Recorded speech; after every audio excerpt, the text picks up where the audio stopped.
ایک دن ایک بادشاہ کے دل میں ایک عجیب سا خیال آیا۔ اس نے سوچا کہ اگر مجھے پتہ چل جائے کہ صحیح کام کرنے کا صحیح طریقہ کیا ہے اور کون کون سے لوگ میرے لیے سب سے ضروری ہیں اور کن باتوں پر فوراً توجہ دینی چاہیے تو میری زندگی کامیاب ہو جائے گی۔ بادشاہ نے اپنی سلطنت میں اعلان کروا دیا کہ جو شخص ان 3 سوالوں کے مطمئن کرنے والے جواب دے گا میں اسے انعام و اکرام سے نواز دوں گا۔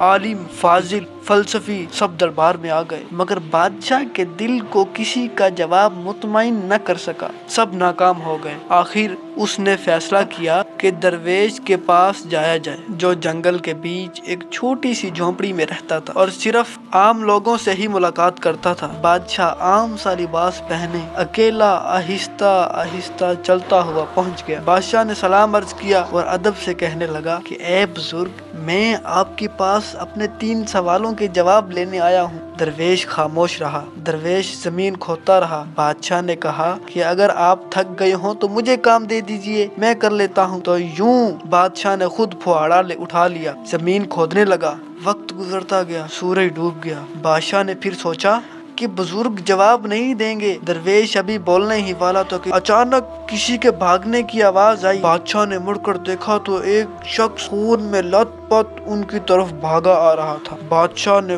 فوراً دوڑ کر اسے سنبھالا۔ اس کے پیٹ پر زخم تھا۔ بادشاہ نے اپنا رومال پھاڑ کر پٹی باندھی، خون روکنے کی کوشش کی۔ کچھ دیر بعد زخمی بے ہوش ہو گیا۔ بادشاہ اور درویش نے اسے جھونپڑی میں لٹا دیا۔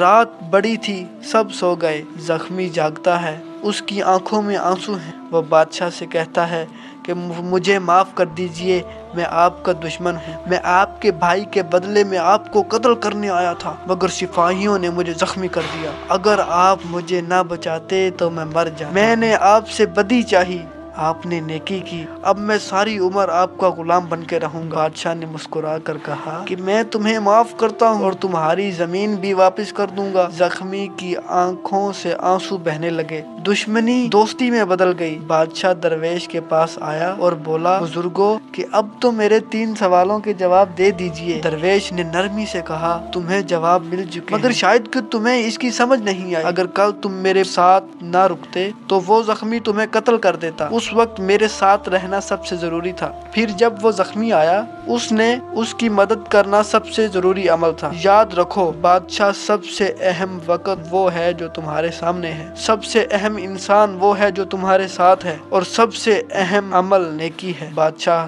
خاموش کھڑا رہا، اس کے چہرے پر سکون تھا۔ اسے اپنی زندگی کا سب سے بڑا سبق مل چکا تھا۔ اس واقعے سے ہمیں سبق ملتا ہے، وقت صرف اب ہے اور موقع یہ لمحہ ہے، اور زندگی کا اصل مقصد